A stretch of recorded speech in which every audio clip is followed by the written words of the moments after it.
Hi. One sec.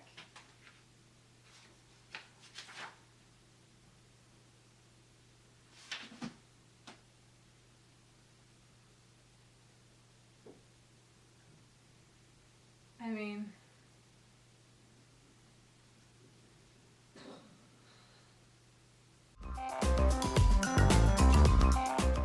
thanks for clicking on Books in Bed. This is my bed. This is the book. I read Six of Crows by Leigh Bardugo, and can I just... Okay, I started reading this. I was not a huge fan at all. Literally, I read it in like small increments. It was really hard for me to like get into and to like love. But I hit this point, and I think I hit the point, okay, I'm about to give spoilers, so if you haven't read it, stop. Or continue, and you'll want to read it, because it's amazing. Anyways, so I got to the part where Kaz is recruiting everyone, and it's when they build the ship, but it's crazy, because I was like, oh, Kaz thinks he's so sly. And it's finally when they get to the point where Inez was being a spider.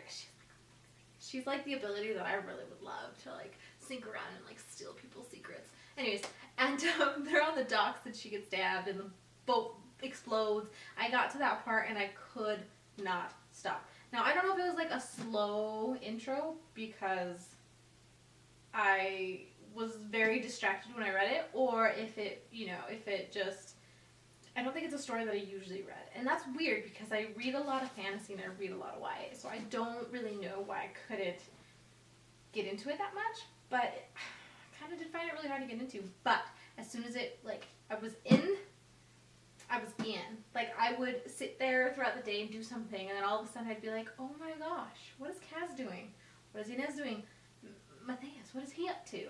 Nina, what is Nina doing? Is she still using her, like, Grisha power? Like, literally all these characters, like, would sneak up on me throughout the day where I had to literally stop what I was doing and literally just think about it. The story's about the six of these awesome people, Kaz, Jesper, Ina, Wylan, Matthias, and Nina go on this trip to the ice court to break out this crazy guy who's making Jurda Parem to give to the Grisha to like hyper-intensify their gifts. And so they go basically to ice court to break out this guy, and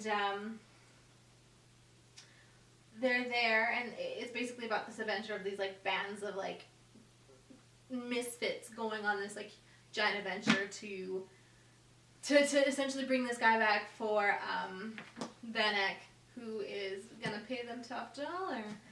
Twist at the end where they don't get paid the top dollar and one of their crew members goes missing, but I'm not going to tell you that part because you're going to have to read exactly how they do it, but I will spoil some stuff. And can we just have a second to talk about Kaz? I mean, I don't ever fall for the bad guy, like, or bad boys or the mean boys or the not nice boys, but I literally could not stop reading about Kaz. And I think that's because Bardugo made a great job at telling Kaz's backstory of like his brother Jordy and like the way that he has become the way that he has become. And I feel like you still see this level of like who he is and the choices he's made and like how he's got there, but all this other backstory that like lifts him up, you kind of realize that he's a product of what's happened to him. And in his case, he's made it the best situation ever. Like, it's the best outcome that he could have possibly attained to. And you look at him and you're like, oh my gosh, you're ruthless. But I loved that. So the more, like, ruthless he was, or the more, like, mean things he would say, or the way he would act, it was just him. Like, it was him being him. It was just Kaz Brekker being Kaz. A character I did really love in this story was Jesper.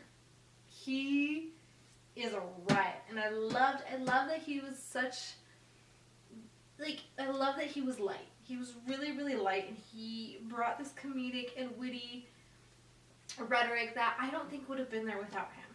And I liked Wylan, and I liked that Jesper would flirt with Wylan, and Jesper literally, I think, would flirt with anything that walked, and that's what made him so fun, because he literally lives this life that he's kind of like, meh. Like, he does have a dark side, and I think that's the point, is that they all have a dark side, but he kind of always pushed it aside, and I loved that he was just a fresh breath of reckless, and I loved that. Like, he was guns out, ready to shoot, and I loved that twist that he actually was a fabricator, I think I want to say.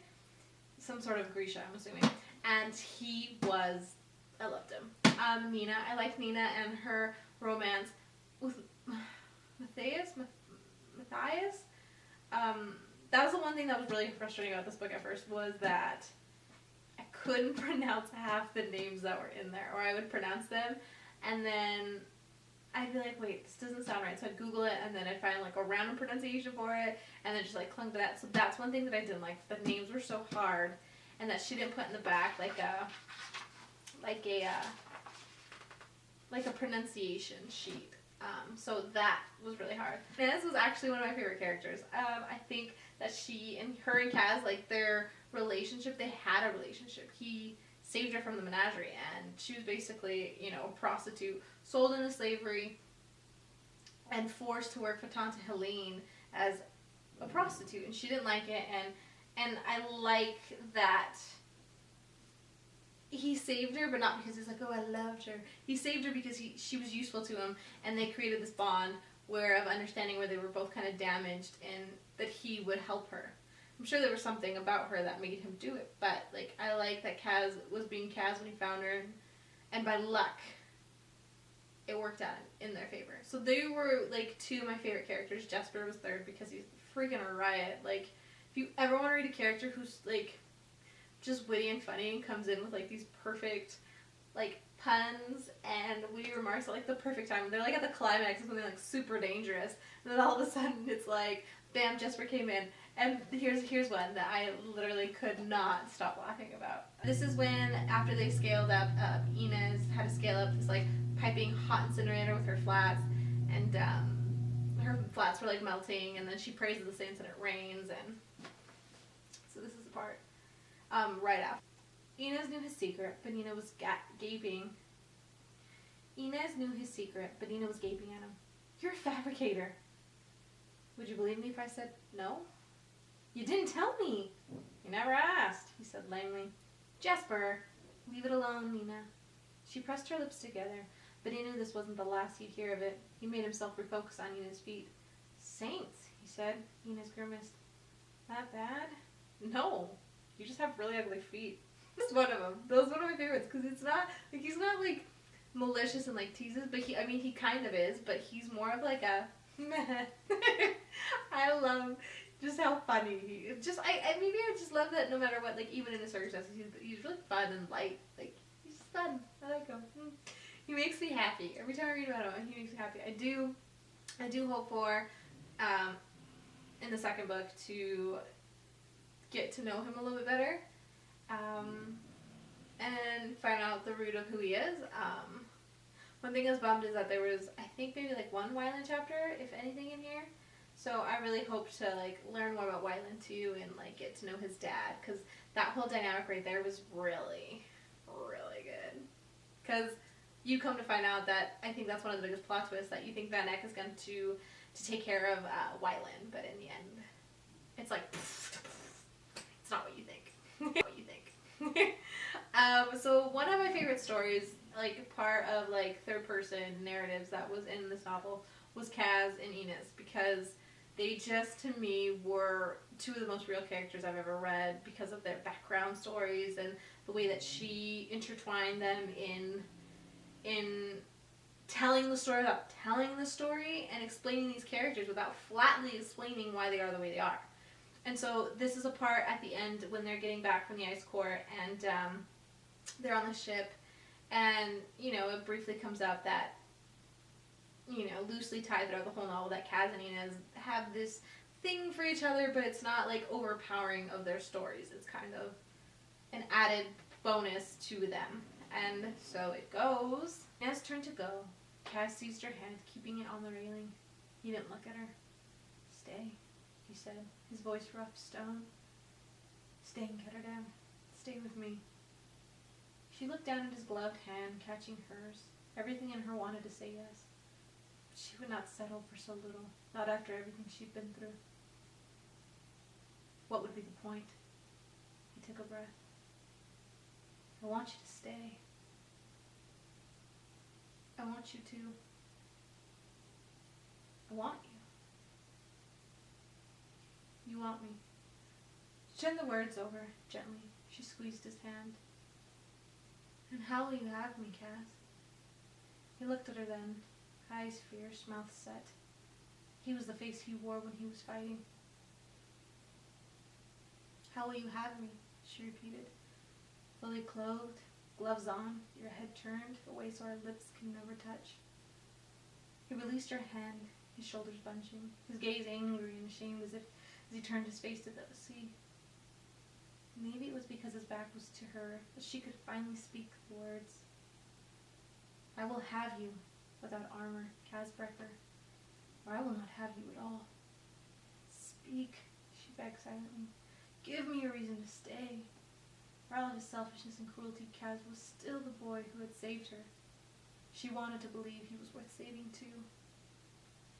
The sails creaked, clouds parted for the moon that gathered around her. Inez left Kaz, with the wind howling and dawn still a long while away. So good, because here's the thing. I, in my heart of hearts, still believe that even if he had turned and said something, Inez would still go on her trip. She was going to be, she was going to buy a boat and hire, people to help her man it, and she was going to go after slavers and basically butcher and kill them. And you know what? And I liked so much more of this because it helped me understand Kaz. One, he is stubborn. Two, he's hurt. He's in pain. He's not going to change. And I like that it wasn't like he turned to her and told her that he would try. And he would give her all these things that he probably knew deep down that he couldn't. And I loved that she didn't let him do that. And a part of me, this is the first time I think I've read a book and I've not felt like the author controlled these characters. I felt like they controlled themselves because a lot of their decisions I was like, no, why would you write it that way? Why would you say that? Why?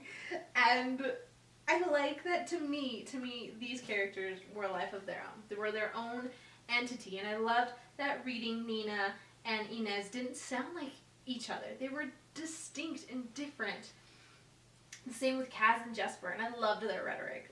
Jesper loves Kaz so much, and Kaz is so incapable of, loving people because of his brother, that I think it just makes him really weird. And so a part of me can, kind of relate to that, because I like that. I can understand that. And I loved the whole, Matthias being, a warrior, and, that whole story between him and Nina, I love that they all rubbed each other wrong, but they were still together, and it shows this unity that I think a lot of books are lacking, that it wasn't just about relationships and feelings and loving each other in an emotional, intimate sense. It was about them loving each other as friends and family, and even though they were all singularly alone, together they were whole, and they all fit and put pieces together that, like I said before, if they were alone they would never put together. And gosh, I just can't stop talking about this book because I literally feel like a piece of me is in these characters. I finished this book and I literally had to start Crooked Kingdom, and we'll talk about this one later because I have parts of this one that I love, and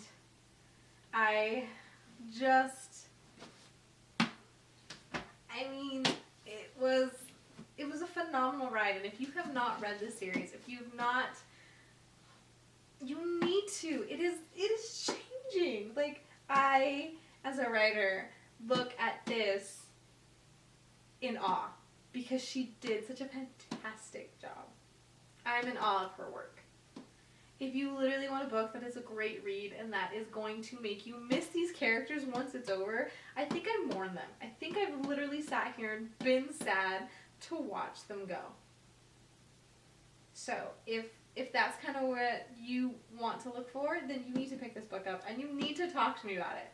Because I just want to talk about them all the time. Which is weird because, And, yeah, I think everyone should know Kaz and love Kaz because he's my favorite.